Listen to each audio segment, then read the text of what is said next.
সাপ হলো বাস্তুতন্ত্রের একটি অত্যন্ত জরুরি প্রাণী, কিন্তু এই সাপ দেখলেই পিলে চমকে ওঠে অনেকের।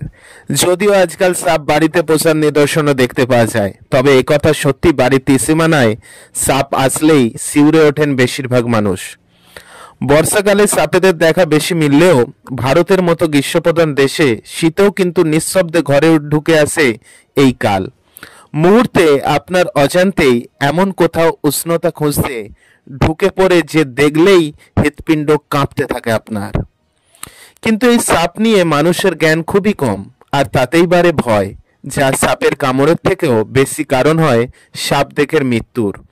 চলুন আজ এই সাপ নিয়ে জেনে নেওয়া যাক অদ্ভুত এক তথ্য, যা আগে আপনি কখনো শোনেননি। ভারতের একটি রাজ্য হলো কেরল, যেখানে সাপেদের স্বর্গ, কারণ দেশের এই রাজ্যটিতে আছে সবচেয়ে বেশি সংখ্যক সাপ। কিন্তু এই খবর অনেকে জানলেও ভারতের একমাত্র সাপমুক্ত রাজ্য কোনটি অনেকেই বলতে পারে না। জানলে আপনিও হাঁ হয়ে যাবেন। ভারতের মতো দেশ হওয়া সত্ত্বেও একটিও সাপ নেই সেই জায়গায়। ভারতে 350টিরও বেশি প্রজাতির সাপ দেখতে পাওয়া যায় এবং এই সংখ্যাটি প্রতি বছর বাড়ছে। একটি রিপোর্ট অনুসারে ভারতে পাওয়া সাপেদের মধ্যে মাত্র 17% সাপই বিষাক্ত বা বিষধর সাপ হয়ে থাকে। কেরলই হলো সেই রাজ্য যেখানে সবচেয়ে বেশি প্রজাতির সাপ দেখতে পাওয়া যায়। কিন্তু জানেন কি, দেশে এমনই একটি জায়গা আছে যেখানে সাপ নেই একটিও। কোন রাজ্য জানেন? উত্তর ভেবে হয়রান হচ্ছেন? চলুন জেনে নেওয়া যাক। ভারতের একটি কেন্দ্রশাসিত অঞ্চল হলো লাক্ষাদ্বীপ। মোট 36টি ছোট দ্বীপ নিয়ে গঠিত এই লাক্ষাদ্বীপ। লাক্ষাদ্বীপের মোট জনসংখ্যা প্রায় 64,000।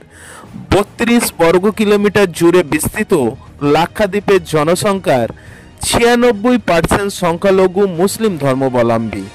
বাকি হিন্দু, বৌদ্ধ ও অন্যান্য ধর্মের মানুষ এখানে বাস করে।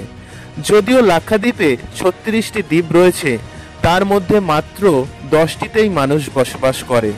এর মধ্যে রয়েছে কাভারত্তি, আগত্তি, আমিনি, কদমত, কিলাতান, চেতলাট, বিত্রা, আন্দোহ, কালপানি এবং মিনিকয় দ্বীপ।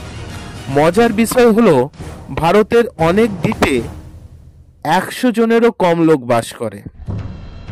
আরেকটি বিষয় লাক্ষাদ্বীপকে বিশেষ করে তোলে, দেশের এটাই একমাত্র রাজ্য যেখানে সাপ পাওয়া যায় না। লাক্ষাদ্বীপের উদ্ভিদ ও প্রাণীর মতে লাক্ষাদ্বীপই একটি সাপমুক্ত বা স্নেক ফ্রি রাজ্য বা কেন্দ্রশাসিত অঞ্চল হিসেবে চিহ্নিত হয়েছে গোটা ভারতে। শুধু সাপ নয়, এমনকি এখানে কুকুরও পাওয়া যায় না। রাজ্যটিকে সাপ ও কুকুর মুক্ত রাখতে লাক্ষাদ্বীপ প্রশাসন নিরন্তর প্রচেষ্টা চালিয়ে যাচ্ছে। একই কারণে লাক্ষাদ্বীপে আগত পর্যটকদেরও কুকুর আনার অনুমতি নেই। কাকের মতো পাখি এখানে প্রচুর সংখ্যায় দেখতে পাওয়া যায়। এই পাখি দেখা যায় বেশিরভাগ পিট্টি দ্বীপে, যেখানে একটি অভয়ারণ্য রয়েছে।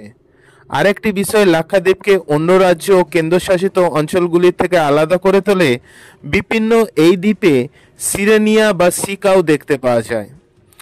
শর্তত্যাগ শুধুমাত্র আপনাদের সচেতনতার উদ্দেশ্যেই এই ভিডিওটি বানানো হলো। ভালো লাগলে অবশ্যই চ্যানেলটিকে সাবস্ক্রাইব করে দেবেন এবং পাশে দেয়া বেল আইকনটি অল নোটিফিকেশান অন করে দেবেন।